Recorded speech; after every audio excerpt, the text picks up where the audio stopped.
भारताचा कम्युनिस्ट पक्ष मार्क्सवादी पक्षाकडून अमित शहा यांचा निषेध करण्यात आला।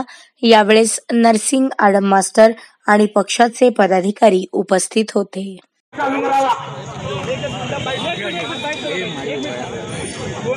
140 कोटी जनतेचे ते देव आहे, त्याला आम्ही देव म्हणून मानतो आहे।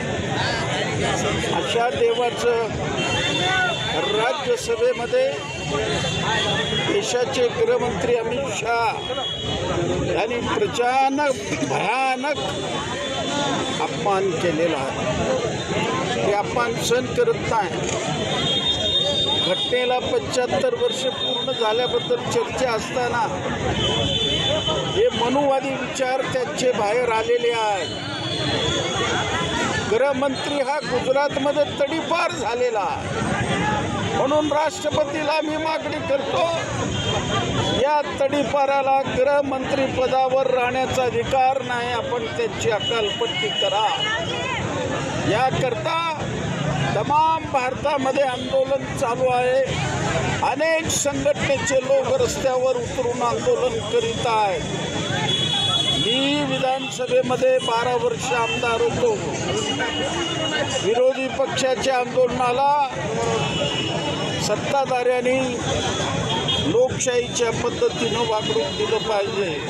आपले अधिकार स्वातंत्र्यपूर्व काळामध्ये मिळवण्यासाठी प्रयत्न केले, कदाचित तसे प्रयत्न भविष्य काळात आम्हाला करावे लागतील। वेळप्रसंगी आम्हाला प्राणाची आहुती द्यावी लागेल, पण डॉक्टर बाबासाहेब आंबेडकरांचा अपमान, त्यांची निंदा हा देश कदापि सहन करणार नाही, हा इशारा देण्यासाठी आपण आज या ठिकाणी आलेलो आहोत। काय चाललेलं काय या देशामध्ये? एकीकडे तुम्ही म्हणताय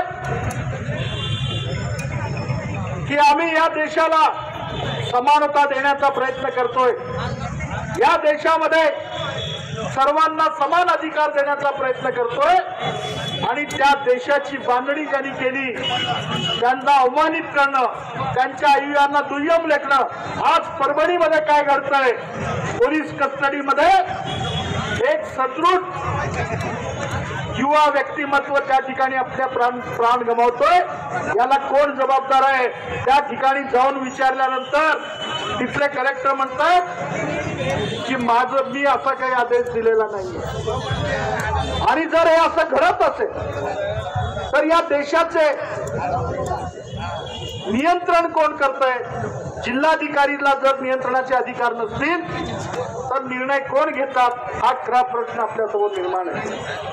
यांनी प्रत्येक गावामध्ये गावगुंड तयार केलेले आहेत, यांनी प्रत्येक गावामध्ये आपले हस्तक तयार केलेले आहेत, यांनी प्रत्येक शहरामध्ये आपल्या हस्तकांच्या मार्फत आमच्या वर्गातील लोकांना फुलावण देण्याचा प्रयत्न करतात, आणि निवडणुकामध्ये साम दाम दंडभेद त्यांना आपल्या बाजूने आणण्याचा प्रयत्न करतायत। या देशामध्ये 2 जाती जमातीमध्ये विभागणी करण्याचा प्रयत्न करून अशाच नवनवीन अपडेटसाठी जनता राज्य न्यूज चॅनलला सबस्क्राईब करा, लाईक करा आणि शेअर करायला विसरू नका।